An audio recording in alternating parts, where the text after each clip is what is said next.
नमस्कार मित्रांनो, या व्हिडिओमध्ये आपण प्रॅक्टिस सेट 1.3 मधला क्वेश्चन 3 आहे, त्यातला एक्झाम्पल 6 आहे. हा लास्ट क्वेश्चन आहे प्रॅक्टिस सेट 1.3 मधला. हा सॉल्व्ह झाला की प्रॅक्टिस सेट 1.3 आपला पूर्णपणे संपतो. आणि प्रॅक्टिस सेट 1.3 मधला क्वेश्चन 3 मधला एक्झाम्पल 6 हा इम्पॉर्टंट आहे बोर्ड एक्झाम साठी. ओके मित्रांनो, चला कॉन्सन्ट्रेशननी लक्ष द्या, कारण की थोडा वेगळा आहे, बाकी काही नाही. हा ग्रामर रूलनी सॉल्व्ह करायचा आहे, पण थोडा याच्यामध्ये ट्विस्ट आहे, म्हणून हा बोर्ड एक्झामला येतो. चला बघू आपण फर्स्ट काय आपलं सॉल्व्ह करताना ग्रामर रूलनी सॉल्व्ह करायचं आहे.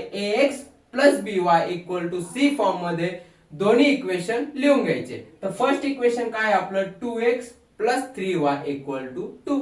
याला लिहून घेऊ आपण 2x plus 3y equal to 2. हे ax plus by equal to C form मध्ये आहे. इक्वल टू च्या इकडे X Y with coefficient, equal to च्या इकडे कॉन्स्टंट. याला आपण इक्वेशन 1 असं नाव देऊ. आता सेकंड आहे बघा, इथंच थोडा गोळ होतो. x minus y by 2 equal to 1/2 हे सेकंड इक्वेशन दिलेलं आहे. तर याला फर्स्ट आपल्याला काय करावं लागेल, सिम्प्लिफाय करून याला नॉर्मल फॉर्म मध्ये आणावं लागेल. नॉर्मल फॉर्म मध्ये चला, तर त्यासाठी आपण काय करू, जर कधी या इक्वल टू च्या इकडं आणि इकडं दोन्ही साईडला मी 2 नी मल्टिप्लाय केलं, किती 2 नी, तर हे नॉर्मल फॉर्म मध्ये येतं. चला बघू, लिहू आपण मल्टिप्लाय. त्यासाठी लिहा मल्टिप्लाय बोथ साइड. काय मल्टिप्लाय बोथ साइड कोणती, ही आणि ही, बाय 2. किती मल्टिप्लाय बोथ साइड बाय 2. चला 2 into x minus 2 into y by 2, 2 into y by 2 equal to 2 into 1/2. बघा काहीच नाही, सिंपल आहे. ह्या इक्वेशनला आपण दोन्ही मल्टिप्लाय केलं सरसकट. आता इथं किती आला बघा 2x मायनस जसाच तसा, आणि याला सॉल्व्ह केलं बघा 2 कटला, इथं काय राहिला फक्त y इक्वल टू जसाच तसा, आणि इथं कटला बघा 2 कटला, किती राहिला 1. आलं का नॉर्मल फॉर्म मध्ये. यालाच आपण इक्वेशन 2 असं नाव देऊ. -2 नाही, इक्वेशन 2 आलं. ax plus by equal to C form मध्ये बघा 2 इक्वल टू च्या इकडं एक्स वाय इक्वल टू च्या इकडं कॉन्स्टंट. आता फर्स्ट स्टेप झाली आपली. इथपर्यंत जर समजलं तर कमेंट मध्ये सांगा. इथपर्यंतच हे इम्पॉर्टंट आहे, इथून पुढे आपलं सर्व नॉर्मल आहे. नॉर्मल मेथड जसं आपण सॉल्व्ह करतो तेच. बघा आता काय सॉल्व्ह करायचंय, फाइंड करायचंय. फाइंड डी, काय लिहा find D dx dy, d dx and dy हे फाइंड करायचं आपल्याला. तर फर्स्ट डी फाइंड करू. डी फाइंड करताना काय आहे, डी मध्ये एक्स आणि वाय चे कोएफिशियंट. एक्स आणि वाय चे कोएफिशियंट काय बघा, एक्स चा कोएफिशियंट इथे किती, पहिले 2 आहे का फर्स्ट इक्वेशन मध्ये. सेकंड इक्वेशन मध्ये एक्स चा कोएफिशियंट किती आहे 2. हा आणि हा दोन इक्वेशन आहे आपल्या, लक्ष द्या 2.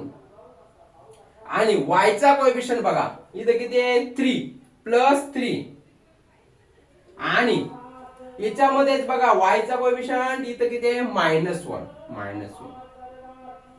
Equal to. आता सिंपल सॉल्व्ह करायचं जसं आपण नॉर्मली सॉल्व्ह करतो. 2 इंटू -1, 2 इंटू -1, 2 इंटू -1 मायनस, मग असं multiplication 3 into 2, 3 into 2, 3 into 2 equal to 2 into -1 किती येणार -2, मायनस हा minus formula 3 into 2 6 equal to -2 -6 किती येणार -8. ओके मित्रांनो, ही काय झाली आपली डी इक्वल टू -8. ही काय झाली आपली डी ची व्हॅल्यू -8. आता dx dx काय आहे x च्या ठिकाणी कॉन्स्टंट आणि y जशाच तसा तिथे कॉन्स्टंट किती बघा 2 आहे पहिल्या इक्वेशन मध्ये. सेकंड इक्वेशन मध्ये किती आहे 1 आहे 1 आहे. ओके मित्रांनो. आणि y च्या ठिकाणी जशाच तसा y जशाच तसा y किती बघा 3 आणि -1 3 -1 y म्हणजेच y चे कोएफिशियंट दोन्ही इक्वेशन मध्ये. नाहीतर तू म्हणाल y कुठे अर्थच नाही. y म्हणजेच y चे कोएफिशियंट दोन्ही इक्वेशन मध्ये. x म्हणजेच x चे कोएफिशियंट दोन्ही इक्वेशन मध्ये. आता आलंय हे सॉल्व करा. 2 × -1 2 × -1 मायनस 3 × 1 असं मल्टिप्लिकेशन आता 3 × 1 3 × 1 इक्वल टू बघा 2 × -1 किती येणार -2 मायनस 3 × 1 3 इक्वल टू -5 बघा -2 -3 -5. सो dx किती भेटला आपल्याला -5 dx किती भेटला -5. इथपर्यंत आलं लक्षात मित्रांनो. इथपर्यंत लक्षात आले असेल तर कमेंट मध्ये सांगा. लाईक करा शेअर करा आणि नवीन असाल तर आपल्या चॅनलला सबस्क्राईब करा. आता काय आपल्याला dy फाइंड करायचंय पण जागा नसल्यामुळे आपण इकडे सॉल्व करू. आणि सॉल्व करताना पण काय करू आपण असं जाऊ इथं dy फाइंड करू मग x y आणि मग असं का वरतून खाली यायचं नाही. चला इकडूनच जाऊ असं खालून. आणि याच्या तुम्ही काय करा याच्या खालीच लिहा आपल्याला जागा नाही म्हणून आपण इथं लिहू. आता आपल्याला फाइंड काय करायचंय dy इक्वल टू ओके. तर dy मध्ये काय करतो आपण x जशाच तसा x म्हणजे x चे कोएफिशियंट जशाच तसे. इथं किती आहे 2 आणि 2 दोन्हीकडे 2 2 आहे दोन्ही इक्वेशन मध्ये. ओके. आणि y च्या ठिकाणी कॉन्स्टंट y कॉन्स्टंट किती आहे 2 1 2 1 2 1 करा सॉल्व. आता फर्स्ट असं मल्टिप्लिकेशन बघा 2 × 1 2 × 1 मायनस असं मल्टिप्लिकेशन 2 × 2 2 × 2 2 - 4 2 - 4 किती येणार किती येणार -2 2 इथं -2 हे किती काय झालं dy. सो इथेच लिहू आपण dy इक्वल टू -2 आलं. इथपर्यंत लक्षात आलं. चला मित्रांनो आता काय करायचं x आणि y फाइंड करायचा. इथंच घ्या x इक्वल टू x काय असतो आपला dx upon d equal to dx किती आपला बघा -5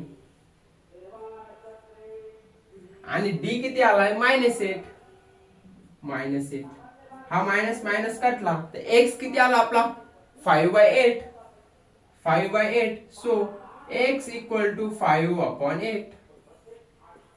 x किती आला आपला 5/8 हीच x ची व्हॅल्यू झाली. काय कट होतं का नाही तिथं. y काय आहे बघा आता y dy/d y फाइंड करायचा फॉर्म्युला. ओके. वरती y असेल तर dy आणि x असेल तर वरती dx.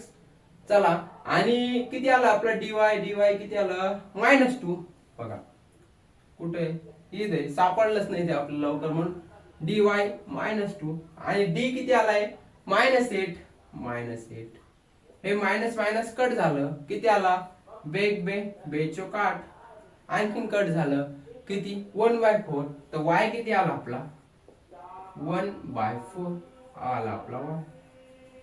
हा आला आपला y. आता फायनली लिहा solution of this equation is order pair xy equal to x किती भेटला आपल्याला 5/8 x 5/8 आणि y किती भेटला आपल्याला 1/4 y किती भेटला 1/4. हे x च्या समोर x y च्या समोर y हे त्याचं सोल्युशन झालं. ओके मित्रांनो इथं फक्त ही इथून एवढं इम्पॉर्टंट आहे. ही स्टेप केली मग बाकी जसं तसंच आहे. म्हणून हे थोडं ट्रिकी आहे म्हणून हे पण बोर्ड एक्झामला येतं. चला मित्रांनो अशाच व्हिडिओसाठी आपल्या चॅनलला लाईक करा शेअर करा आणि क्लास 10 महाराष्ट्र बोर्ड वाले त्यांच्यासोबत शेअर करा. भेटूया नेक्स्ट लेक्चर मध्ये. तोपर्यंत धन्यवाद मित्रांनो.